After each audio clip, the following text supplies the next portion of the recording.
Hello friends, welcome to the channel. उम्मीद करते हैं कि आप सब अच्छे होंगे और आपकी एग्ज़ाम की तैयारी भी बढ़िया चल रही होगी। नहीं भी चल रही होगी तो एक कोशिश करेंगे कि जिससे कि आपके एग्ज़ाम की तैयारी अच्छी हो जाए।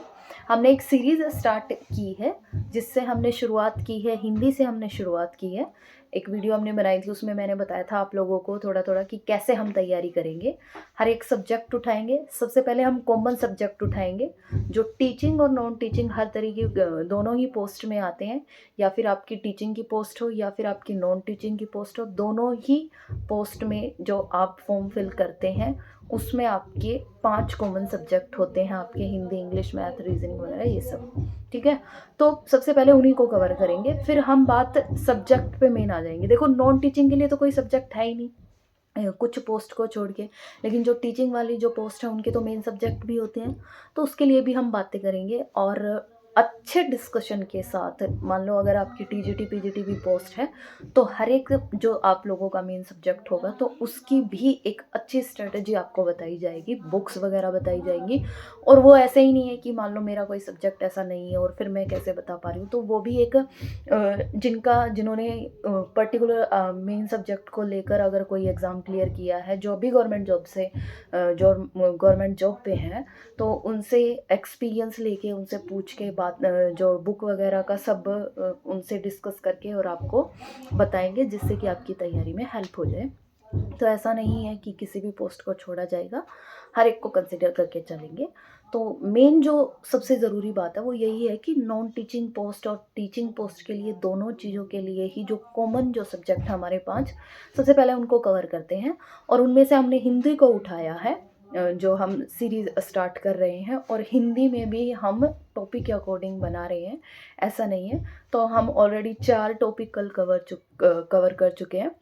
तो जब जिस तरीके से कल मैंने आपको बताया था कैसे क्या कुछ करना है, सबसे पहली चीज़ मैंने आपको ये बताई थी कि हमें 3 से 4 साल के प्रीवियस ईयर पेपर निकाल लेने हैं। जो भी आपकी पोस्ट हो, आपने फॉर्म फिल किया है तो आपको ये भी पता होगा कि हमारी पोस्ट क्या है, किस पोस्ट के लिए आपने फॉर्म फिल किया है। तो उसी पोस्ट के आपको आराम से डीएसएसबी की साइट पर या किसी भी टेलीग्राम चैनल पर आप चेक कर सकते हो, आपको प्रीवियस ईयर पेपर मिल जाएंगे। वो 3 से 4 पेपर आप उठाइए और वहाँ से पहले एक हिंदी का पोर्शन उठाइए और वहाँ से क्वेश्चन को लगाने स्टार्ट कर दीजिए। 2 तरीके मैंने बताए थे आपको करने के, एक कि पहले पेपर से करो, फिर जहाँ आपको लगता है ये मेरे लिए नया है, ये मेरे को आया नहीं, तो फिर उसको नोट करो और फिर उसको आप सीखना स्टार्ट कर सकते हो, या बुक से या फिर वीडियो से, जो आपको सूटेबल लगे, अपने लिए जो भी सही लगे। तो बात आते हैं मेन पॉइंट पे, जो हमने सीरीज स्टार्ट की है। 4 टॉपिक हमने कर लिए थे। तो कल मैंने बैठ के आपके लिए अलग अलग पोस्ट के पेपर उठाए और उनसे फिर मैंने हिंदी वाला सेक्शन उठाया और वहाँ से एनालाइज करके देखा है कि किस तरीके से जो डिफरेंस आ रहा है। मान लो हिंदी का सेक्शन है, तो हिंदी का सेक्शन कल भी जैसे हम बहुत बार भी ये डिस्कस कर चुके हैं कि जो हिंदी का सेक्शन है या कोई भी आपका कॉमन जो सब्जेक्ट है, वो 3 ही कैटेगरी में जाएगा, या तो 20 मार्क्स का आएगा या 40 मार्क्स का आएगा। अगर आप टीचिंग पोस्ट के लिए आपने अप्लाई किया है तो वो 20 मार्क्स का होगा, अगर आपने नॉन टीचिंग के लिए किया है तो वो 40 मार्क्स का। ये चीज़ें हम बहुत बार डिस्कस कर चुके हैं। और न्यू पैटर्न से, जैसे डीएसएसपी ने अब कॉमन जो एग्ज़ाम लेगा, जो नया पैटर्न आया था जिसमें उसने कंप्यूटर को ऐड किया, उसमें वो 35 मार्क्स का जाएगा। ये हम पहले डिस्कस कर चुके हैं। तो इसी तरीके से उसी पैटर्न के अकॉर्डिंग मैंने कुछ अलग अलग पोस्ट के एग्ज़ाम जो प्रीवियस ईयर पेपर हैं वो देखे। वहाँ से देखा कि कहाँ डिफरेंस आ रहा है। मतलब काफ़ी बच्चों को ये डाउट रहता है, हमारी तैयारी के टाइम पे भी और थे ऐसे डाउट्स। मान लो टीजीटी वाले कहते थे कि हमें हिंदी में कितना पढ़ना है, पीजीटी वाले कहते थे क्योंकि हमारा लेवल हाई है तो हमें हिंदी में कुछ ज़्यादा सिलेबस करना है क्या। प्राइमरी वाले कहते थे कि हमें ये वाली चीज़ें नहीं करनी, कुछ टॉपिक जैसे अलंकार स्किप करके चलते हैं प्राइमरी और टीजीटी वाले में, इतना ज़्यादा नहीं पूछे जाते हैं अलंकार। मोस्टली बहुत कम पूछे जाते हैं, बट फिर भी ये रहता है कि कोई टॉपिक छूट ना जाए, इसलिए वो भी करा दिए जाते हैं। तो उसके अकॉर्डिंग मैंने भी ऐसे ही आपके अलग अलग पोस्ट के पेपर उठाए और वहाँ से एनालाइज किया। तो बहुत अच्छी अच्छी और अलग अलग चीज़ें वहाँ से निकल के आई। सबसे जो मेन चीज़ है वो तो एक तो ये निकल के आई, हिंदी के लिए हम डिस्कस कर रहे हैं कि हमारा एक पैराग्राफ तो आता है, जैसे इंग्लिश में कॉम्प्रिहेंसिव होता है उसी तरीके से हमारा एक पैराग्राफ इसमें आता है जिसको गद्यांश बोलते हैं हिंदी में। और वो हर में आएगा, मतलब कि नॉन टीचिंग पोस्ट हो या टीचिंग पोस्ट हो, कैसी भी हो वो हर एक में आएगा। तो 3-4 मैंने जब पेपर उठाए तो वहाँ अलग-अलग पैटर्न मेरे को मिले। एक 40 मार्क्स के ही उठाए, मतलब मैंने नॉन टीचिंग पोस्ट के, तो वहाँ मेरे को मिले एक पेपर में 3 गद्यांश आए थे 5-5 नंबर के, यानी कि 15 नंबर के हो गए, 15 नंबर के। एक पेपर में आए थे 2 गद्यांश आए थे 5-5 नंबर के, 10 नंबर का ये हो गया। और एक जो पेपर था वो डास ग्रेड 4 वाला था शायद, और उसमें आया था सिर्फ एक ही गद्यांश, यानी कि 40 नंबर के मार्क्स में से सिर्फ 5 नंबर का गद्यांश आया था। तो ये ना डीएसएसबी की यही है एक मेन चीज़ देखा जाए तो। इसीलिए मैंने आपको कहा था कि आप अपनी पोस्ट के पेपर उठाएं 3-4 साल के और उसको एनालाइज करें। मान लो फिर आप जो बाकी के ग्रामर का जो पोर्शन है जो हर एक में आता है, आप मल्टीपल क्वेश्चंस की रिवीजन के लिए दूसरे पोस्ट के जो एग्ज़ाम है वो उठा सकते हैं, लेकिन उसके पैटर्न को समझने के लिए, क्वेश्चंस को समझने के लिए, क्या उसकी रेंज है, कहाँ तक कौन से, क्योंकि बहुत टॉपिक है, ग्रामर के भी बहुत टॉपिक हैं, सिलेबस है बहुत ज़्यादा, तो ये सब समझने के लिए आपको अपना एग्ज़ाम का मतलब एक पर्टिकुलर पेपर अपनी पोस्ट का उठाना पड़ेगा 3 से 4। इसी वजह से मैंने आपको कहा था। और जब मैंने ये देखा तो अलग अलग पैटर्न था। कुछ चीज़ें ये भी निकल के सामने आई कि कुछ चीज़ों में काफ़ी सारे जो ग्रामर के पॉइंट हैं वो छेड़े ही नहीं गए, टॉपिक छेड़े नहीं गए। जो नॉन टीचिंग की काफ़ी ऐसी पोस्ट थी जिनमें संधि पूछा ही नहीं गया है 1-2 पेपर में, किसी में समास नहीं पूछा गया है, और किसी में मतलब काफ़ी वर्ड, किसी में वो वाला टॉपिक था। तो देखो इतना मतलब ग्रामर के टॉपिक हैं तो सारे तो एक में पूछे वैसे भी नहीं जा सकते। किसी पोस्ट में कोई टॉपिक पूछ लिया, किसी में मान लो संधि पूछ लिया, एक में अलंकार पूछ लिया, समास पूछ लिया, उसमें समास नहीं पूछा, उसमें और कुछ पूछ लिया ये। लेकिन कुछ फिर भी टॉपिक ऐसे थे जो कैसी भी पोस्ट हो वो उसमें आ ही रहे हैं। एक पॉइंट तो ये नोटिस होने में आया कि जो गद्यांश हमारा आता, अपठित गद्यांश जिसको बोलते हैं, कॉम्प्रिहेंसिव इंग्लिश में जो होता है, वो हमारा अलग अलग मार्क्स पे जा रहा था। 5 नंबर का भी आ रहा है, 10 का भी आ रहा है, 15 का, 15 से ज़्यादा नहीं गया और जाएगा भी नहीं, ठीक है। और 20 में कंफर्म है, जो 20 मार्क्स का आपका जो टीचिंग वाले पोस्ट है उसमें कंफर्म है कि वो गद्यांश 5 नंबर का आएगा ही आएगा, बाकी 15 नंबर की आपकी ग्रामर रहेगी। तो ये पैटर्न डिपेंड करता है आपका किस पोस्ट का है, तो इसीलिए आप अपनी पोस्ट के प्रीवियस ईयर पेपर उठाइए और वहाँ से एनालाइज एक बार कर लीजिए। फिर भी मैंने काफ़ी जो अलग अलग पोस्ट टीजीटी से भी देखा, पीजीटी के भी देखे, तो वहाँ से मैंने नोट किया, पॉइंट भी मैंने नोट किए कि किस में क्या क्या टॉपिक पूछे गए हैं। तो ओवरऑल देखा कि एक पोस्ट में है, मान लो खुद टीजीटी के सब्जेक्ट में जाए तो एसएसटी वाले पेपर में ये वाला टॉपिक नहीं है, मान लो समास नहीं मिला मेरे को, और जो साइंस वाली जो पोस्ट है उसमें फिर संधि आ गई या फिर समास आ गया और पहले वाले में समास नहीं था। इस तरीके से काफ़ी मतलब ये चीज़ें आई। तो ये सब देख के बच्चों को ये लगता है कि हमारे में अलंकार नहीं आएगा, संधि नहीं आएगी, ये टॉपिक ना करें। तो हम यहाँ पे हिंदी को इस तरीके से ही डिस्कस करेंगे कि आपका किसी भी पोस्ट का हो, आपको ये भी ना लगे कि हम ज़्यादा कर रहे हैं। इस तरीके से करेंगे जो कॉमन जो बेसिक चीज़ें होती हैं। देखो अपठित गद्यांश के लिए तो आपको 4-5 पढ़ने पड़ेंगे, प्रैक्टिस करनी पड़ेगी, रिवीजन करनी पड़ेगी, उनके पैटर्न को समझना पड़ेगा। वो तो प्रैक्टिस से आएंगे, उसके लिए कोई तरीका नहीं है करने का, या फिर ना उस पर आपको टाइम वेस्ट करना है वीडियो देख के, वो सब तो अलग चीज़ है। वो तो आप अगर ना भी प्रैक्टिस करोगे तो शायद आप कर पाओगे। इतनी समझ तो इस मतलब अगर आप जॉब के लिए अप्लाई कर रहे हो तो इतनी अंडरस्टैंडिंग आ जाती है कि अपठित गद्यांश को आप वहाँ बैठ के कवर कर सको, ठीक है। बात करते हैं अब ग्रामर पोर्शन बच गया हमारा, जो हमारा अगर 3 भी आते हैं, 15 नंबर के भी आते हैं, तो 25 नंबर की मैक्सिमम ग्रामर हमारी 25 से 30 नंबर की जा रही है 40 मार्क्स के में, और जो 20 मार्क्स की जो हिंदी आएगी उसमें हमारी ग्रामर जा रही है 15 नंबर की, बस इतना जा रहा है। अब 15 नंबर टॉपिक तो 15 से भी ज़्यादा बन जाते हैं, तो फिर ज़रूरी वो कोई कोई उठाते हैं, लेकिन आप ये बिल्कुल कंफर्म नहीं है कि यही टॉपिक आएंगे, कुछ भी वहाँ पे आ सकता है। आपको अपनी तैयारी हर एक टॉपिक को पढ़ के करनी पड़ेगी। अब इस 15 नंबर की ग्रामर को भी हम 2 पार्ट में डिवाइड कर देते हैं। एक तो आपकी वोकेबलरी होती है, जैसे इंग्लिश में नहीं होता है, वोकेबलरी होती है, और एक ग्रामर का पोर्शन होता है। इसमें भी सेम ऐसे ही है कि कौन सी चीज़ों के लिए हमें वीडियोज़ या बुक की ज़्यादा ज़रूरत पड़ेगी, कौन सी चीज़ों के लिए हमें सीखने की ज़रूरत नहीं है। तो 2 पार्ट में डिवाइड करते हैं। एक आपका आता है वोकैबुलरी वाला सेक्शन, जिसमें सिर्फ़ आपको बहुत सारे वर्ड्स पढ़ने हैं और बार-बार पढ़ने हैं। ऐसा नहीं है कि एक बार छोड़ दोगे, क्योंकि वो स्किप हो जाते हैं माइंड से, और उसमें ये भी कन्फर्म नहीं है कि यही आएगा। बहुत सारे कुछ प्रीवियस ईयर की भी हेल्प लेनी है कि किस टाइप के बार-बार पूछे जा रहे हैं, जिससे कि थोड़ा बहुत आइडिया आ जाए। इतने सारे वहाँ पे होते हैं। मान लो मुहावरे उठा लो आप। मुहावरे आप किसी भी बुक से उठाओगे तो बुक से ही करने पड़ेंगे। किसी भी बुक से अगर आप मुहावरे करने चलोगे तो वहाँ बहुत सारे होते हैं, 300 से 400 होते हैं। अब 300 से 400 में किसको अच्छे से याद करते हुए चले, वो तो रीडिंग, जैसे इंग्लिश में भी हम वोकैबुलरी के साथ करते हैं। तो वहाँ पे आपको क्या करना है, जैसे तभी मैंने आपको बोला था कि जो आप प्रीवियस ईयर के पेपर उठाओगे ना, वहाँ पे जब आप मुहावरे देखोगे तो आइडिया लग जाएगा ये किस किस तरीके के पूछे जा रहे हैं। फिर आपको जब वो 200 पढ़ोगे ना, तो उनमें से ये आइडिया आता रहेगा, अच्छा ये इंपॉर्टेंट हो सकता है, क्योंकि काफ़ी ऐसे होते हैं जो डायरेक्टली होते हैं, हमें बिना पढ़े भी पता होते हैं। जैसे आँखों का तारा वगैरह, ऐसे चाँद, ईद का चाँद बहुत दिनों में दिखाई देना, ऐसा कुछ करके, ये हमें बचपन में सीखते हैं और पता होते हैं। लेकिन कुछ कुछ ऐसे होंगे जो हमारे लिए बहुत नए होंगे और आपको लगेगा अच्छा ये तो पेपर में भी आया। तो उस चीज़ को समझने के लिए, वहाँ से चीज़ों को छाँटने के लिए हमें पेपर की ज़रूरत है, प्रीवियस ईयर पेपर की। तो मैं आपसे पहले डिस्कस करते हैं हमें कि कौन से ऐसे टॉपिक हैं जिनके लिए हमें किसी वीडियो या फिर सीखने की ज़रूरत नहीं है, जस्ट हमें रीडिंग करनी है और प्रीवियस ईयर पेपर से हेल्प लेनी है। और कुछ कुछ इंपॉर्टेंट ऐसे हैं जिनको आप मार्क कर लेना, क्योंकि मेरे टाइम पे भी मैंने ऐसे किया था, सारे नहीं पढ़े थे, जो इंपॉर्टेंट थे वो मार्क कर लिए थे। मतलब एक बार में तो देखो होना नहीं है, रिवीजन हमें करनी है बार बार। जब हम या फिर एग्ज़ाम के लिए रिवीजन करते हैं, मतलब जैसे एग्ज़ाम पास आता है, एक बार तो करना ही नहीं है, बार बार रिवीजन करनी है दिमाग में बिठाने के लिए हमारे में।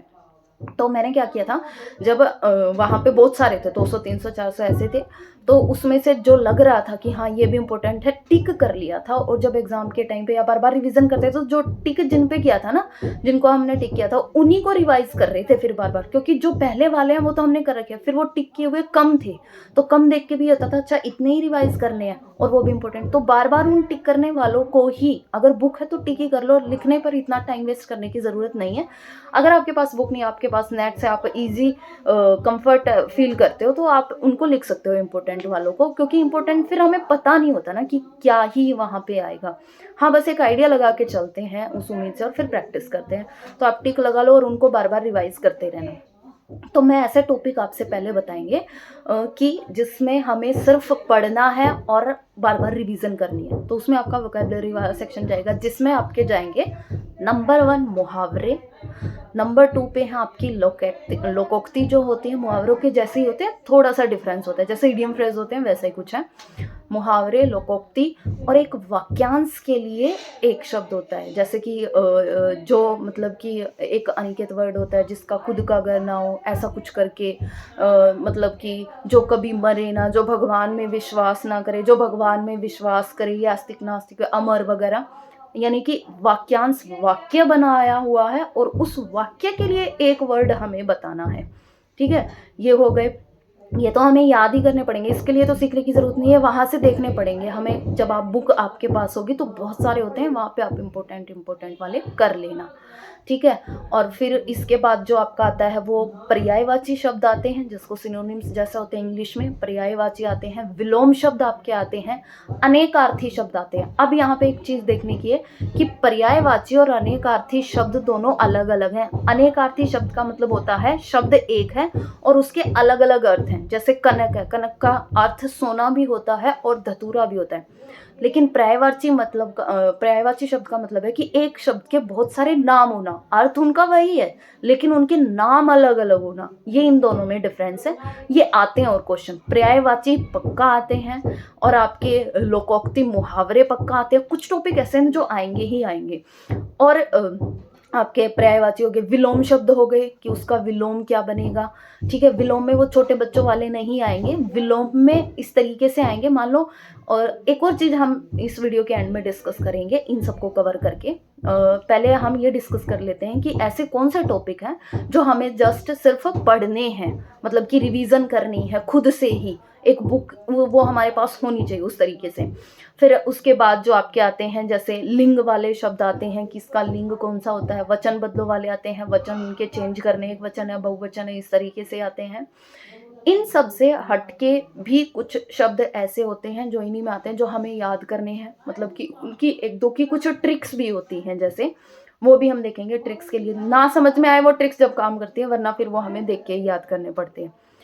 इनमें भी एक जो मेन चीज़ है वो मैं ये बताना चाहूँगी आप लोगों को कि कई बार अब जो पैटर्न बदल रहा है, क्योंकि देखो कंपटीशन, हर बार कंपटीशन बढ़ता जा रहा है, तो डीएसएस भी ये नहीं है कि सेम ही पैटर्न पे दिया जाएगा, उनको भी दिख रहा है कंपटीशन बढ़ रहा है, तो वो भी थोड़ा सा अपना पैटर्न को चेंज कर देते हैं, मतलब थोड़ा सा डिफिकल्टी लेवल बढ़ा देते हैं। वो क्यों? क्योंकि आपकी समझ देखने के लिए। अरे सीधी सी बात है, अगर आप जॉब के लिए जा रहे हो तो बच्चों जैसे क्वेश्चन ये तो नहीं है मतलब कि बेटा बेटी ऐसे कुछ करके ये शब्द बता के, तो वो थोड़ा कॉन्सेप्चुअल बनाते हैं, बताते हैं, एक्सेप्शनल क्वेश्चन वहाँ पे होते हैं, तो जिससे मतलब कि आपका थोड़ा सा लेवल ऊपर हो जाता है एग्ज़ाम का। बात करते हैं कि पैटर्न चेंज कैसे हो रहा है। मान लो कि मुहावरा है, तो मुहावरे का डायरेक्ट ये नहीं है कि ये मुहावरा है, ईद का चांद और इसका आंसर बताओ। वो मुहावरे को सेंटेंस में यूज़ कर रहा है और फिर उसका मीनिंग पूछ रहा है। पर्यायवाची शब्द है, पर्यायवाची शब्द में एक बहुत अच्छी बात ये है कि पर्यायवाची शब्द 2 तरीके से पूछ रहा है वो। ये नहीं पूछ रहा कि शब्द का पर्यायवाची बताओ, ये पूछ रहा है कि इस शब्द का 4 ऑप्शन में से कौन सा पर्यायवाची नहीं है। मतलब कि आपके पास ये चांस नहीं है कि आपने पर्यायवाची शब्द देख लिया कि ऑप्शन में कोई तो मिलेगा, वो टिक कर देंगे, नहीं, ये ऑप्शन है ही नहीं। आपको पर्यायवाची अगर किसी एक का कर रहे हो, जैसे बादल का कर रहे हो आप, जो बादल होते हैं या फिर आसमान होते हैं, सूर्य का कर रहे हो, रवि हो गया, इसके इस तरीके से जो नाम हो गए, तो अगर आप ये कर रहे हो तो आपको सारे याद करने पड़ेंगे, बार बार देखना। और इनको याद करने की एक बार में ज़रूरत नहीं है, आप रोज़ रिवाइज करोगे तो वो चीज़ दिमाग में बैठ जाएगी। यही एक तरीका, बस आपको पढ़ते रहना है, बार बार प्रैक्टिस करते रहना है। तो इस केस में क्या है, वो आपको अगर सारे याद है तो वहाँ से एक छाँटना है जो नहीं है, और वो तभी कर पाओगे जब आपको सभी उसके याद होंगे पर्यायवाची। ठीक है? और कुछ इंपॉर्टेंट होते हैं वो आपको देखकर पता चल जाएगा जब आप प्रीवियस ईयर पेपर से क्वेश्चन लगाओगे। दूसरा तरीका क्या है, वो ये भी है कि मैच करने वाले में दे देते हैं, मतलब एक साइड शब्द दे देंगे, दूसरी साइड उनके पर्यायवाची और मैच करो। यानी कि ऐसा भी नहीं है एक ही क्वेश्चन, वहाँ पे आपको जितने 4 क्वेश्चन, ये समझ लेना कि इसका मतलब ये हुआ एक क्वेश्चन के अंदर 4 क्वेश्चन पूछ लिए हैं पर्यायवाची वाले उसने। ठीक है? एक तरीका ये भी है। तो ये पैटर्न थोड़ा वो चेंज कर रहा है, मतलब सिलेबस वही है, पर्यायवाची शब्द हैं, वही वही मुहावरे हैं, वही लोकोक्ति है, लेकिन हो क्या रहा है, उस क्वेश्चन को पूछने का तरीका बदला जा रहा है समझ चेक करने के लिए, और इसी से कंपटीशन थोड़ा सा हाई हो जाता है, मतलब कि लेवल जो है वो डिफिकल्ट हो जाता है और कंपटीशन बढ़ जाता है। यही एक तरीका है। तो हमने जो डिस्कस किया है वो ये है, 2 पार्ट्स में हम ग्रामर को डिवाइड कर देंगे। एक तो वो वाला पोर्शन जो जस्ट हमें याद ही करने हैं, बुक उठानी है, वहाँ से बार बार रिवीजन करनी है, जो मैंने आपको बता दिया, पर्यायवाची, विलोम शब्द, समानार्थी शब्द जो पर्यायवाची शब्द होते हैं, अनेकार्थी शब्द हो गए जिसके अनेक अर्थ होते हैं, लोकोक्ति हो गया, मुहावरे हो गए, और आपके लिंग वाले हो गए, वचन वाले हो गए, इस तरीके से क्वेश्चन।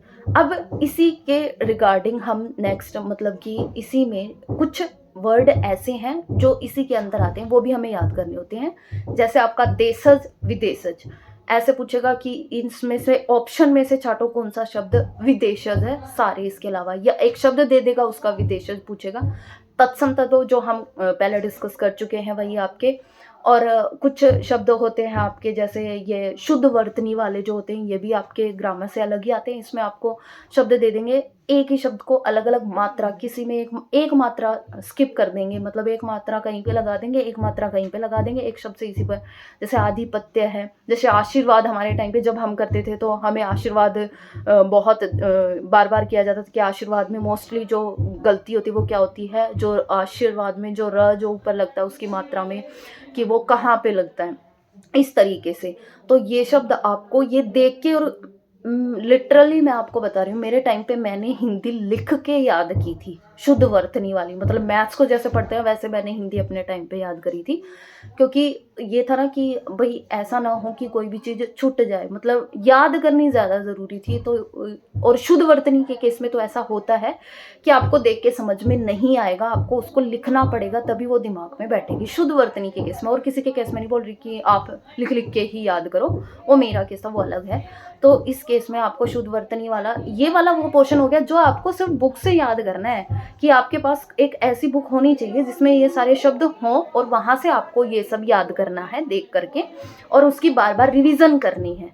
फिर हम इसके बाद एक लास्ट वीडियो और हिंदी पे बनाएंगे और इसकी सीरीज़ को ख़त्म कर देंगे कि ग्रामर का पोर्शन और डिस्कस करेंगे कि ग्रामर में क्या क्या और बच गया है, कि जैसे संज्ञा सर्वनाम ये सब जो होते हैं आपके, संधि वगैरह, संधि हम डिस्कस कर चुके हैं, और समास हो गया, अलंकार हो गया, अवयव, उपसर्ग, प्रत्यय, ये सब हम डिस्कस करेंगे। मेन ओवरऑल फिर वीडियो को ख़त्म करते हैं एक पॉइंट बता के कि हिंदी को एनालाइज किया तो किसी में कुछ पोर्शन आ जाता है ज़्यादा, किसी में कुछ पोर्शन आ जाता है, कुछ चीज़ें छूटेंगी भी और किसी में कुछ चीज़ें ज़्यादा भी पूछी जाएंगी। तो आप सारे को कवर करके चलो। तरीका मैंने आपको बता दिया है, एक तो याद करने का कि जिसके लिए बुक हमें चाहिए ही चाहिए है, और जहाँ हमें सीखने की ज़रूरत पड़ेगी, जैसे कल जो डिस्कस करेंगे, नेक्स्ट वीडियो में जो हम डिस्कस करेंगे उसमें क्या होगा कि हमें कुछ ऐसे टॉपिक्स होंगे जिसके लिए हमें हेल्प लेनी पड़ सकती है, वीडियोस की या फिर समझने की या टीचर्स की, वो हम कल डिस्कस करेंगे। तो उम्मीद करते हैं कि आपकी हेल्प हो। अपनी तरफ से बेस्ट कोशिश की जा रही है, एनालाइज भी किया जा रहा है पेपरों को, ये देखने के लिए कि क्या क्या टॉपिक आ रहे हैं, किस तरीके से पूछे जा रहे हैं। तो वो सब अगर जैसा भी अगर कुछ भी नया लगेगा वो आपके साथ ज़रूर शेयर किया जाएगा, जिससे कि आपकी, मान लो एक, जब हम तैयारी करते हैं तो हम अलग मोड में होते हैं, लेकिन जब हमें कोई बताता, हमें दूसरे से तैयारी करनी होती है, दूसरे से तैयारी करवानी होती है, वहाँ चीज़ों को अलग तरीके से देखा जाता है। तो हमें ये भी चीज़ें पकड़ के, मतलब कि अच्छा इसमें जो भी क्वेश्चन हम देखते हैं उसमें चीज़ें अलग तरीके से ढूंढते हैं, और तैयारी करते हैं तब एक अलग माइंडसेट होता है। तो उस तरीके से जैसे आपको तैयारी करानी है तो हम भी उस तरीके से चीज़ों को एनालाइज करेंगे, जितना जहाँ लगेगा चीज़ों को आसान बनाने की, छोटा बनाने की कोशिश करेंगे, इम्पोर्टेंट आप तक पहुँचाने की कोशिश करेंगे कि टाइम वेस्ट ना हो, एक अच्छी तैयारी हो और आपका सिलेक्शन हो। Thank you, have a nice day. मिलते हैं नेक्स्ट वीडियो में।